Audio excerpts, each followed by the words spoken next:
Assalamualaikum warahmatullahi wabarakatuh. Perkenalkan, nama saya Nurdea Ananda Arsyad, NIM 9214211058. Di sini saya akan menjelaskan sedikit tentang pajak penghasilan PPh 21 dan contoh kasus beserta cara. Sebelum kita memasuki ke pajak penghasilan, yang pertama yang wajib kita ketahui yaitu pajak. Apa sih pajak itu?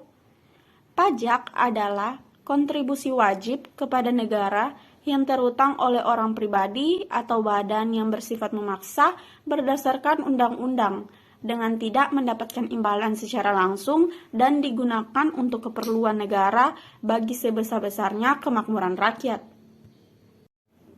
Dasar hukum Undang-Undang Nomor 36 Tahun 2008 tentang perubahan keempat atas Undang-Undang Nomor 7 Tahun 1983 tentang pajak penghasilan yang berisi peraturan pemerintah, keputusan presiden atau Kepres, peraturan dan keputusan Menkeu, dan peraturan keputusan dan surat edaran Dirjen Pajak. Pajak penghasilan atau PPh adalah pajak yang dikenakan terhadap subjek pajak, baik orang pribadi atau badan, berkenaan dengan penghasilan yang diterima atau diperoleh selama 1 tahun pajak. PPh pasal 21 adalah pajak yang dikenakan pada setiap penghasilan yang diterima, seperti gaji, honorarium, bonus, dan lainnya.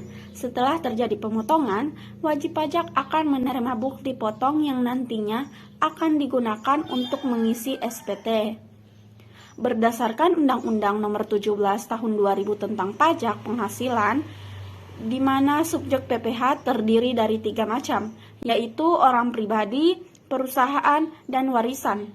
Selain itu, juga terdapat penggolongan terhadap subjek pajak, yaitu subjek pajak dalam negeri dan subjek pajak luar negeri. Ada subjek pajak. Subjek pajak terdiri dari 2, yaitu subjek pajak dalam negeri dan subjek pajak luar negeri. Subjek pajak luar negeri yaitu yang pertama, orang pribadi yang bertempat tinggal di Indonesia atau orang pribadi yang berada di Indonesia lebih dari 183 hari. Kedua, badan yang didirikan atau berkedudukan di Indonesia. 3, warisan yang belum terbagi sebagai satu kesatuan menggantikan yang berhak. Kemudian ada subjek pajak luar negeri. Subjek pajak luar negeri terdiri dari, pertama, orang pribadi yang tidak bertempat tinggal di Indonesia.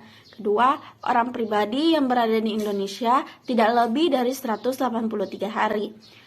Badan usaha yang didirikan dan tidak berkedudukan di Indonesia tetapi menjalankan usaha di Indonesia, dan badan usaha yang tidak menjalankan usahanya di Indonesia tetapi memperoleh penghasilan dari Indonesia. Objek pajak.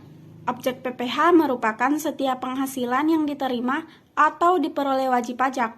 Penghasilan tersebut diperoleh wajib pajak dari dalam maupun luar negeri. Yang termasuk objek pajak yaitu gaji, upah, tunjangan, honorarium, bunga laba, usaha, dan sewa. Yang tidak termasuk objek pajak yaitu asuransi, beasiswa, sumbangan, hibah, dan dividen. Kemudian ada biaya-biaya. Yang pertama, biaya yang dapat dikurangkan dalam penghasilan bruto. Yaitu ada biaya langsung dan tidak langsung yang berkaitan dengan bruto. Kedua, kerugian selisih kurs mata uang asing. Ketiga, sumbangan, biaya beasiswa, magang, dan pelatihan. Dan biaya yang tidak dapat dikurangkan dalam penghasilan bruto. Yang pertama yaitu pajak penghasilan. Kedua, asuransi. Ketiga, sumbangan hibah dan warisan. Dan sanksi administrasi atau bunga dan denda. Apabila penghasilan bruto setelah pengurangan biaya-biaya tersebut didapat kerugian, maka kerugian tersebut dikompensasikan dengan penghasilan mulai tahun pajak berikutnya, berturut-turut sampai dengan 5 tahun ke depan. Berikut ada daftar tarif PPh untuk wajib pajak pribadi. Untuk wajib pajak yang tidak memiliki NPWP, dikenakan tarif sebesar 20% lebih tinggi daripada wajib pajak yang telah memiliki NPWP. Besarnya PTKP ditentukan berdasarkan status wajib pajak pada awal tahun pajak yang bersangkutan. Status wajib pajak terdiri dari TK yaitu tidak kawin, K yaitu kawin, K1 yaitu kawin digabung dengan istri. Kawin tambahan untuk istri hanya seorang yang penghasilannya digabung dengan penghasilan suami. Tanggungan anggota keluarga adalah anggota keluarga sedara dan keluarga semenda dalam garis keturunan lurus, serta anak angkat yang menjadi anggota sepenuhnya, paling banyak 3 orang untuk setiap anggota. Perhitungan pajak penghasilan orang pribadi ditetapkan atas penghasilan yang jumlahnya melebihi batas penghasilan tidak kena pajak atau PTKP. Besaran PTKP tidak berubah, yaitu bagi orang pribadi lajang sebesar 4,5 juta per bulan atau 54 juta per tahun. Tambahan sebesar 4,5 juta diberikan wajib pajak kawin dan masih ditambah 4,5 juta untuk setiap tanggungan maksimal 3 orang. Berikut adalah daftar tabel untuk daftar PTKP perhitungan pajak. PTKP adalah penghasilan kena pajak. Nah, setelah di atas, kita semua sudah mengetahui tentang pajak penghasilan pasal 21. Nah, sekarang kita akan menyelesaikan tentang contoh studi kasus pegawai tetap yang memiliki penghasilan tetap dan mempunyai tanggungan. Diketahui Bapak Irwan adalah seorang karyawan swasta yang mulai bekerja di PT Pertamina Persero pada bulan April 2022 dengan status menikah dan mempunyai 2 orang anak. Gaji pokok Bapak Irwan adalah sebesar 5.680.941 per bulan dengan tambahan tunjangan pada bulan April 2022 yaitu tunjangan kehadiran. Selain itu, perusahaan juga mengikuti program BPJS Kesehatan dan BPJS Ketenagakerjaan yang menimbulkan iuran yang harus dibayarkan sebagai berikut. Jaminan kesehatan oleh perusahaan 4%, oleh karyawan 1%. Jaminan kecelakaan kerja oleh perusahaan 0,89%.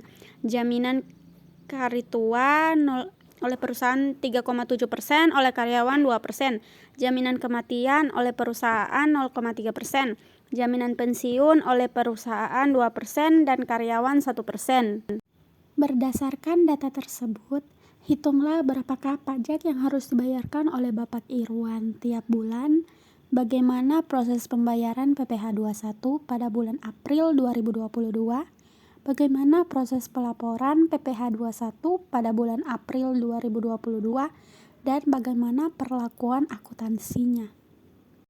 Jawab yaitu yang pertama, gaji pokok ditambah dengan tunjangan kehadiran, yaitu 5.680.941 ditambah 681.858, total 6.362.799. Kemudian jaminan kesehatan 4% dari gaji pokok yaitu 187.237. Jaminan hari tua 3,7% dari gaji pokok yaitu 210.195. Jaminan kecelakaan kerja 0,89% dari gaji pokok yaitu 50.560. Jaminan kematian 0,3% dari gaji pokok yaitu 17.043. Jaminan pensiun 2% dari gaji pokok yaitu 113.619. Kemudian jaminan sama gaji pokok dan tunjangan itu ditambahkan jadi penghasilan bruto per bulan yaitu 6.941.453. Pengurangnya yaitu biaya jabatan 5% dikali penghasilan bruto, yaitu 5% dikali 5.980.941 menjadi 347.072. Jaminan kesehatan 1% dikali gaji pokok yaitu 56.056.809. Jaminan hari tua 2% dari 5.680.941 yaitu 113.619. Jaminan pensiun 1% menjadi 56.809. Jadi penghasilan bruto dikurang dengan pengurangnya, yaitu yang terdiri dari biaya jabatan, jaminan kesehatan, jaminan hari tua, jaminan pensiun, menjadi 6.367.947 per bulan. Jadi 6.367.147 itu dikali 12, karena dalam setahun itu ada 12 bulan. Menjadi 76.405.764. Karena Bapak Irwan ini mempunyai 2 orang anak dengan status menikah, maka PTKP-nya K2, yaitu 67.500.000. Jadi 76.405.764 dikurang dengan PTKP-nya 67.500 menjadi 8.905.764. Dibulatkan ke ribuan terdekat, yaitu menjadi 8.906.000. Perhitungan PPh 21 yaitu 5% dikali 8.906.000 sama dengan 445.300. Maka PPh 21 yang harus dipotong oleh PT Pertamina pada bulan April 2022 adalah 445.300 dibagi 12 menjadi 37.108. Pembayaran PPh 21 ditanggung oleh Bapak Irwan dan dipotong oleh PT Pertamina Persero dari penghasilan yang dibayarkan kepada Bapak Irwan. PT Pertamina dapat melakukan pembayaran melalui e-billing pelaporan. Bapak Irwan dapat menjadikan PPh 21 sebagai kredit pajak pada saat perhitungan pajak orang pribadi di akhir tahun, sehingga PPh yang masih harus dibayar oleh Bapak Irwan adalah sebesar nilai pajak terutang dikurangi dengan PPh 21 yang telah dipotong. PT Pertamina Persero memberikan bukti potong kepada Bapak Irwan pada akhir tahun atau akhir masa kerja sebagai bukti bahwa penghasilan yang dibayarkan kepada Bapak Irwan sudah dipotong PPh 21. Bukti potong yang diberikan oleh PT Pertamina Persero kepada Bapak Irwan adalah berupa formulir bukti potong 1721A1. Selain itu, PT Pertamina Persero juga melaporkan keseluruhan PPh 21 yang telah dipotong dari seluruh pegawai melalui formulir SPT PPh 21. Proses pelaporan ini juga dapat dilakukan dengan e-filing.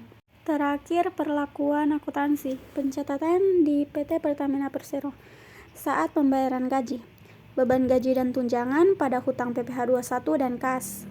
Beban gaji dan tunjangan di debit sebesar 6.941.453 dan hutang PPh 21 37.108 dan kas di kredit 6.904.345. Dan saat pembayaran PPh 21, hutang PPh 21 pada kas, hutang PPh 21 di debit sebesar 37.108 dan kas di kredit sebesar 37.108. Sekian penjelasan terkait PPh pasal 21 beserta contoh studi kasus dan cara penyelesaiannya. Apabila ada salah kata saya mohon maaf. Wassalamualaikum warahmatullahi wabarakatuh.